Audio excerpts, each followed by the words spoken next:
Hola amigos, ¿qué tal? Buenos días. En este vídeo os voy a dar toda una serie de consejos prácticos que deberíais seguir a la hora de cruzar a vuestro perro o perra por primera vez. Pero antes de meternos en la parte práctica, os voy a hablar también de cosas que veo que preguntáis con mucha asiduidad en el canal, como por ejemplo, si es de verdad necesario o no que los perros se crucen. Esto es algo que se pregunta muchas veces. ¿A qué edad hay que cruzar a los perros? ¿A qué edad en función de la raza y demás? Lo vamos a analizar también. Y luego también creo que es muy importante que conozcáis las consecuencias que va a tener. Es decir, hablaremos del número de cachorros que podéis llegar a esperar en función del tipo de perro que crucéis. Esto para mí es fundamental, porque antes de cruzar a cualquier animal, pues que sepas de antemano a qué número de animales vas a tener que hacer frente, es decir, a qué tamaño de camada puedes llegar a esperar en función de los perros que cruces. ¿De acuerdo? Pues como es muy largo, no me enrollo más y aquí os lo cuento. En primer lugar, ante la pregunta de si es necesario o no cruzar a los perros o perras, en absoluto, es falso, no es nada necesario. No es cierto lo que comentan personas de que cruzando a la perra por lo menos 1 o 2 veces se va a evitar el riesgo de embarazo psicológico, etcétera, etcétera. Ni que sea cierto tampoco que si no cruzáis al perro o la perra va a tener algún tipo de tara psicológica o que va a añorar la paternidad. Eso lo podemos sentir los humanos, pero los animales no se ha demostrado todavía, después de varios cientos de años, que tengan este tipo de sentimiento. Es más, sí que os tengo que decir que la reproducción, especialmente en el caso de la perra, supone un gasto excesivo, un gasto importante de la energía del animal. Y de hecho, las perras que tienen muchos partos, que dan a luz muchas veces, van a ser proclives a tener muchos más problemas de salud que aquellas que jamás han parido. En cuanto a la pregunta también muy común de a partir de qué edad puedo cruzar a mi perro y perra, pues es muy sencillo y os acordaréis enseguida. Las razas pequeñas, los perros más pequeñines, se pueden empezar a cruzar a partir de entre el año y año y medio. Las razas medianas entre el año y medio y los 2 años, y las razas ya más grandes, es decir, los mastines y demás, entre o alrededor de los 2 años y 2 años y medio. Hablemos ahora de las consecuencias de cruzar a los perros. Y cuando hablamos de consecuencias, me imagino que ya que sabéis que me estoy refiriendo al número de cachorrines que puede tener una perra. Pues en función del tipo de perra que sea, el número lógicamente puede variar.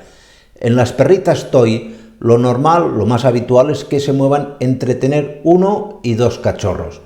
Las perras de razas pequeñas oscilarán casi siempre entre 1 y 7. Las perras ya de tamaño grande pues casi siempre se mueven entre los 10 y 15. Y las perras ya de razas gigantes tranquilamente superan la mayoría de ocasiones los 15 cachorros, pudiendo llegar incluso a tener hasta 20 cachorros. Metiéndonos ya más en materia, es muy importante que antes de que se pueda realizar el cruce y la monta en sí, los animales deben conocerse. Esto es como todo en la vida, hay que tener un mínimo de relación o un mínimo de cortejo, aunque la perra todavía no esté manifestando claramente los signos o síntomas del celo.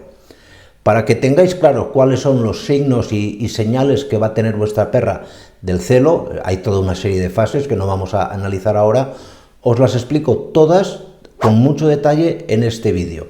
En ese vídeo veréis que hay una serie de fases que tienen una serie de duraciones en función de los días, y para cada fase vais a notar que vuestra perra, y vuestro perro también, pero no tanto, va a manifestar unos síntomas muy característicos que os ayudarán a decidir el momento óptimo de donde se va a producir el cruce y la consecuente monta. Notarás al principio que cuando presentes a los perros, es decir, que además te recomiendo que lleves siempre a la perra a casa del perro y no al revés. La perra, cuando ya empieza a tener algún pequeño síntoma de celo, que te explicaba en ese vídeo, de entrada sentirá curiosidad por el macho, empezará a jugar con él, pero todavía no se va a dejar montar, no se va a dejar cubrir. ¿Por qué? Muy sencillo, porque los óvulos todavía no están preparados para la fecundación. Digamos que el periodo donde va a ser óptima esta monta oscila entre los 5 y 15 días. En ese vídeo, te vuelvo a insistir, te lo explicaba con todo detalle. Te lo pondré también al final porque es un vídeo que va a marcar los tiempos de este periodo. Una vez que veas que los perros, la perra ya está en el estro y que acepta al macho, previamente, como te he dicho, ya se han conocido, se han cortejado y demás, han jugado, han comido juntos, etcétera. El macho monta a la perra y la fase de monta, lo normal es que dure entre no más de 20 minutos. No vamos a ponerle un tiempo mínimo porque hay unos que acaban muy pronto y otros que duran un poco más, pero lo normal es que dure no más de 20 minutos. Notarás, y esto me imagino que todos lo habréis visto alguna vez en vuestra vida, que tras la eyaculación del macho, el macho rota sobre sí mismo y queda enganchado con la perra. Esto no es que ni que el animal sufra, ni que a la perra le haga daño, ni demás, simplemente es una característica anatómica que tiene en especial el pene del macho. El pene del macho, pensar que tiene una estructura que facilita que se quede enganchado. Tiene un hueso en el pene y toda una serie de estructuras que van a facilitar esto. Esto lo hace la naturaleza, vamos, para garantizar que la monta sea lo más efectiva posible. Es decir, que la perra quede gestante. Lógicamente, hasta ese momento previo de la monta, es normal o puede ser aconsejable que estés un poquito pendiente. Pero en ese momento te recomiendo que te retires, no por nada en especial, sino porque es un momento, quieras que no, de intimidad entre los animales y que algún tipo de animal puede sentirse un poco cohibido. Y esto no es recomendable.